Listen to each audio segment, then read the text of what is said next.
No vídeo que o senhor postou essa semana no seminário e também na aula, ao falar da admiração, o senhor menciona que a admiração sincera é um ato de amor e ao expressá-la não se deve, com o propósito de evitar ser considerado idólatra, fazê-la acompanhar de alguma crítica à pessoa admirada, pois o reconhecimento da condição de superioridade de alguém em relação a você sob determinada ótica ou em determinado campo não é afetado pela observação de algum defeito naquela pessoa que, portanto, não precisa ser expresso aos demais.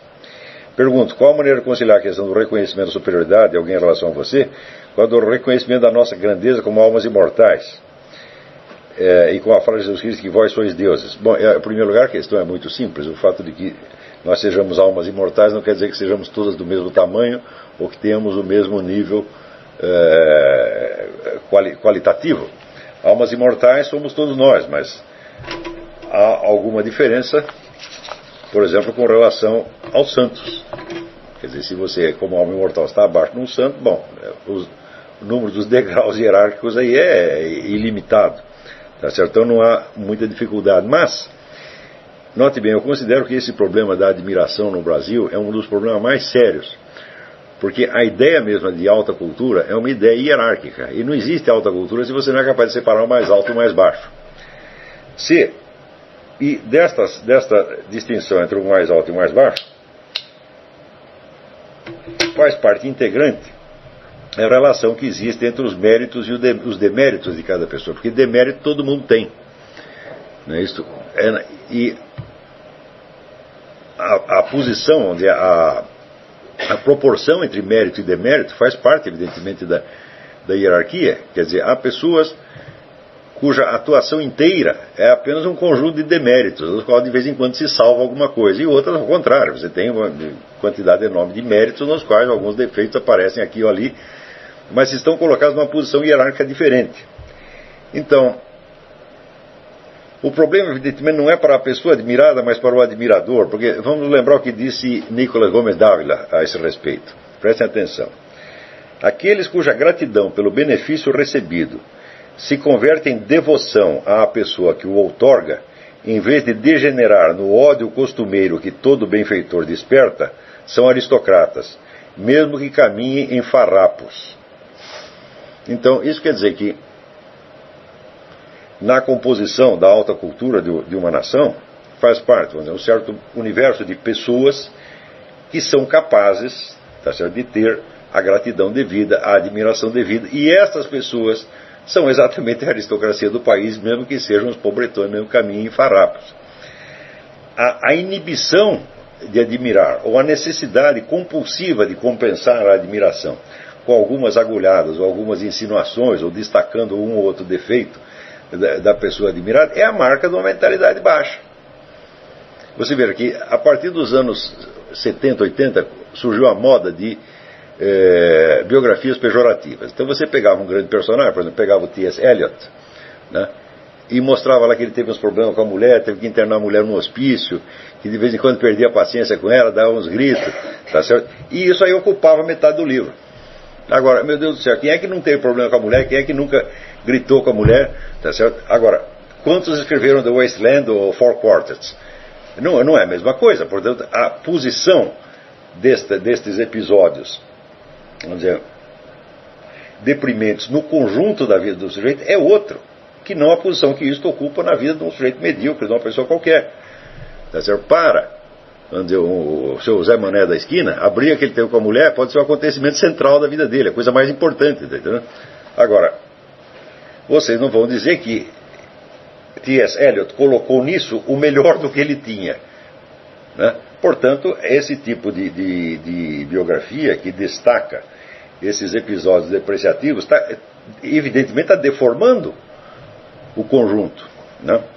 E notem bem, quando eu fiz, por exemplo, a introdução ao Mário Ferreira, eu, em primeiro lugar, tive que reconhecer a dívida imensa que eu tinha com o Mário Ferreira.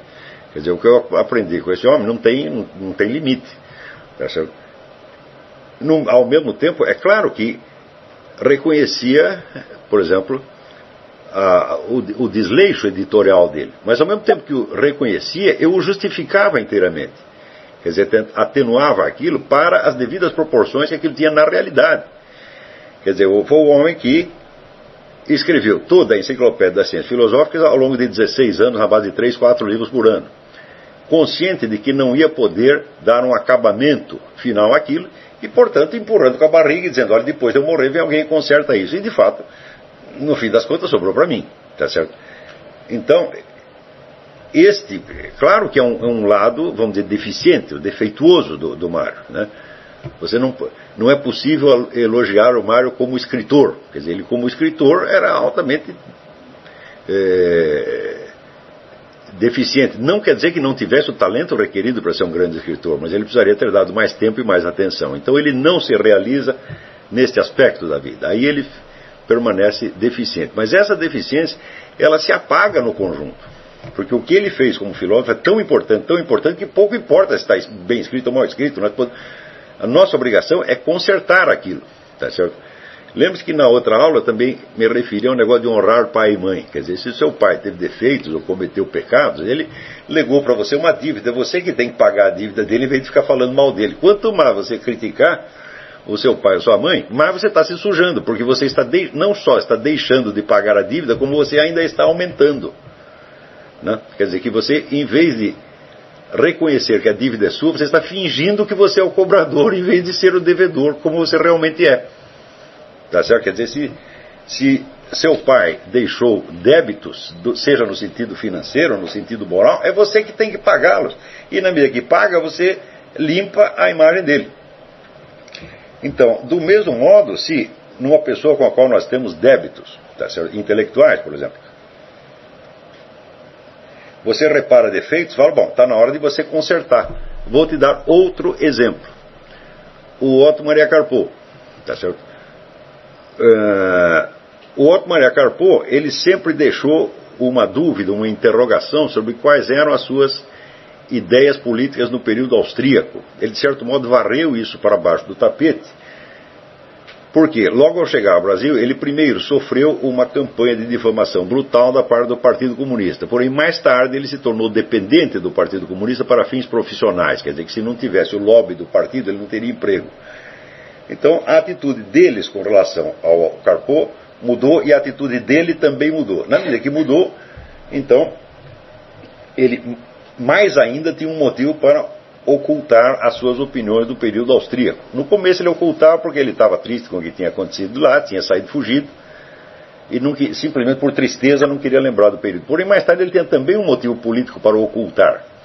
Isso quer dizer que ele era um covarde, que ele era um omisso? Não, a gente tem que tentar compreender isso aí e, vamos dizer, contrastar, colocar na balança o que representou esta atitude, que é uma atitude não das melhores, certamente, não muito louvável, tá certo? Mas também não totalmente condenável, com o bem que o homem fez. E botando uma coisa na balança e a outra, fala, bom, em que ele nos prejudicou ao ocultar os seus escritos do período austríaco? Em nada. Isso não se compara com tudo o que ele nos deu, o que ele escreveu no Brasil, em português, e passou para nós, tornando-se o maior historiador literário, o maior crítico literário brasileiro de todos os tempos. Então, este episódio deve ser colocado dentro do conjunto e ser compreendido como uma tragédia. Quer dizer, uma tragédia pessoal que ele viveu e que acabou, no fim das contas, por esterilizá-lo, porque nos últimos 20 anos de vida ele não produziu mais nada que fosse relevante. Então nós temos que compreender esse conflito, tá certo? E entender que no lugar dele talvez nós não tivéssemos feito melhor.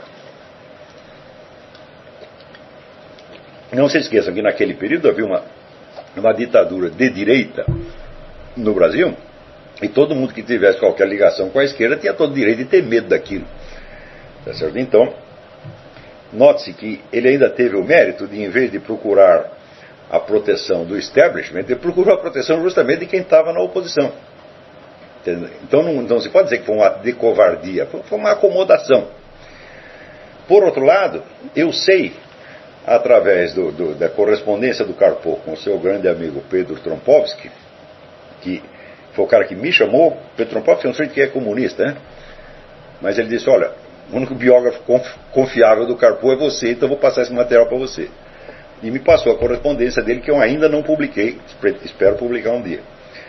E nessa correspondência se vê que o Carpô e a esposa dele, Dona Helena, eram continuamente alimentados de falsas informações por parte do pessoal do partido, enfatizando as perseguições que eles poderiam sofrer. Eles acreditavam que a casa deles estava constantemente sob observação e que até tinha tanques de guerra ali em volta. Então, da onde veio essa informação? É claro que era o pessoal do partido para manter os dois velhinhos aterrorizados. E de fato não estava acontecendo nada, porque o Carpô nunca, na prática, ele nunca sofreu nada. Houve um processo contra ele, processo por subversão, por causa de um artigo que ele publicou.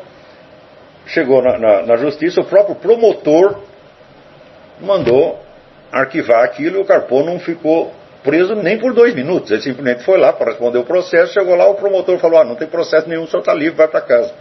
Então, isso foi tudo. No entanto, havia, na época, muito este processo de intimidação mútua dentro do pessoal da esquerda. Eu sei, porque eu recebia notícias escabrosas a todo momento, né? Teve uma parente minha uma contraparente minha, que ficou presa, acho que uns 7 meses, e disseram que tinham batido tanto nela que ela tinha perdido um rim. Eu sei o seguinte, eu sei que ela saiu da cadeia melhor do que entrou, em matéria de saúde. Como é que eu sei? Porque eu estava com ela na véspera que ela foi presa, e quando ela saiu da cadeia fui eu que fui buscar. E ela estava radiante de saúde, então não pode ter perdido rim nenhum. Mas, no entanto, durante os 7 meses aquilo circulou nos meios esquerdistas, comunistas e pró-comunistas como se fosse a mais pura verdade, e eu acreditando que quando eu chegasse lá na cadeia para buscar a velha, ia catar um cadáver, um semi-cadáver, né? Então, o Carpô parece que ele acreditou em tudo o que disseram para ele. Tá certo? Que meio tinha ele de verificar? Nenhum. Que prática tinha ele de militância esquerdista? Nenhuma. Ele nunca foi membro do partido, nunca foi militante da esquerda, então ele não sabia os costumes dessas pessoas. Então, ele foi feito de trouxa. Ele criou uma relação de dependência com relação ao pessoal do partidão, que o colocou numa posição moral muito extrema, porque o Carpô era um católico, era um crente. Tá certo? E ele escondia isso. Tanto que o Antônio Weiss, né, que é super esquerdista também, ele conta que o Carpô rezava escondido, para o pessoal do partido não saber, para não pagar mico perante o pessoal do partido. Então, tudo isso é uma parte deprimente da história dele, mas eu não posso cuspir na cara dele por causa disso, e não posso, nem de longe, nivelar isso com os méritos incontáveis que o homem tem. Então, o que nós temos que fazer? Nós temos que lamentar como uma tragédia, olhar isso não como uma comédia, não com satisfação, com aquela, como diz, tem a expressão alemã, Schadenfreude. Schadenfreude é você se alegrar com as misérias e os sofrimentos de outra pessoa, tá certo? Então, no Brasil, quando se descobre uma miséria qualquer da vida do sujeito, todo mundo começa a rir com satisfação, porque parece que isto nivela o grande homem a eles. Uma vez descobriram que parece de longe que o Gilberto Freire tinha tido, né, um sinal remoto de affair homossexual com um cidadão lá. Pronto, se comentou mais isso do que a obra inteira do Gilberto Freire, tá certo? Então, esse tipo de atitude mostra uma mentalidade baixa que não é capaz, vamos dizer, de se elevar ao nível de seriedade requerido para a alta cultura. Então as pessoas com esse tipo de cabeça têm que ser varridas para fora da alta cultura. Porque se você não tem o senso de hierarquia, você não sabe o que é alta cultura. Se você não é capaz de distinguir o mais alto e o mais baixo, você está fora, por definição. No simples fato de você falar alta cultura, quer dizer, cultura superior, é porque existe uma inferior, não é a mesma coisa. Ora, eu comentei na aula passada aquele trecho do Alexandre Zinoviev, que ele falava da cultura comunal e comparada com a sociedade maótica. Então a sociedade maótica se baseia, vamos dizer, em valores mais ou menos universais, que são defensáveis em termos de civilização, ao passo que dentro da comuna, como ele chama, vigora aquelas leis de sobrevivência. Leis que todo mundo cumpre, inclusive os maiores, como por exemplo, você assumir o mínimo de responsabilidade e tentar chutar o máximo de responsabilidade para os outros, e assim por diante. Tá certo? São simples reflexos de autodefesa. Mas ele diz que quando desaparecem os valores e critérios da sociedade maior, então a mentalidade comunal toma conta de tudo e daí se instaura, vamos dizer, o reino da vigarice e da trapaça, porque aqueles valores comunais são simplesmente pragmáticos, eles passam a valer como se fossem valores civilizacionais reais. Isso está acontecendo no Brasil há muito tempo. E essa tendência existe no Brasil pelo menos desde a proclamação da República. Você vê que durante o Império, na elite intelectual do Império, não havia a menor dificuldade de estabelecer uma hierarquia. Quando você vê na composição da primeira geração da Academia Brasileira de Letras, ninguém teve a menor dúvida de que o presidente tinha que ser o Machado de Assis, porque todo mundo reconhecia que era o melhor. Então, ninguém iria nivelar, sei lá, o Machado de Assis com, sei lá, digamos, um historiador Rocha Pombo, que não era um mau historiador, mas não tinha um nível suficiente. Ninguém ia nivelar o Rocha Pombo com o Joaquim Nabuco, com o Oliveira Lima. A pessoa tinha um senso de hierarquia muito nítido. Depois da República, isso foi se perdendo. Você vê que já, quando você acompanha a história do Lima Barreto, você já vê que naquela época, considerações de ordem puramente social, no sentido de socialite, começaram a predominar sobre o respeito aos valores superiores da cultura. Então, na época, o escritor de maior sucesso era um sujeito chamado Pelino Guedes. Quem leu Pelino Guedes? Ninguém leu Pelino Guedes, nem lerá jamais, tá certo? E um camarada de evidente talento, que era o Lima Barreto, ficava jogado para as traças, por quê? Por ser um bêbado, tá certo? Preto e bêbado, tá certo? Então, ninguém alegou a cor da pele de Machado de Assis para votar contra ele na presidência da Academia Brasileira de Letras. Ninguém se lembraria de fazer isso. Mas quando começa a República, vamos dizer, eu acho que a dissolução da aristocracia do Império, a queda do Império, já traz consigo imediatamente uma ascensão dos valores comunais. Então começa os grupinhos, as capelinhas, né, a proteção mútua, e perde-se o sentido de hierarquia. Vê que durante os anos 30 houve uma espécie de recuperação. Durante os anos 30 e durante os anos 50. Mas a tendência para esculhambar tudo e para impor esses valores de grupinhos como se fosse a medida máxima de todas as coisas, sempre existiu no Brasil. E após o advento da chamada nova, já durante o período militar isso acontecia, mas tanto que você vê que no período militar, em plena ditadura militar, o Gustavo Corsão, que era provavelmente o maior escritor brasileiro vivo, foi varrido para fora do globo pelos comunistas que estavam lá dentro, Luiz Garcia e outros. Você vê que mesmo dentro do regime militar, os comunistas tinham poder suficiente para marginalizar quem eles quisessem, tá certo? Sobretudo dos lugares onde dominavam, que era a universidade e mídia.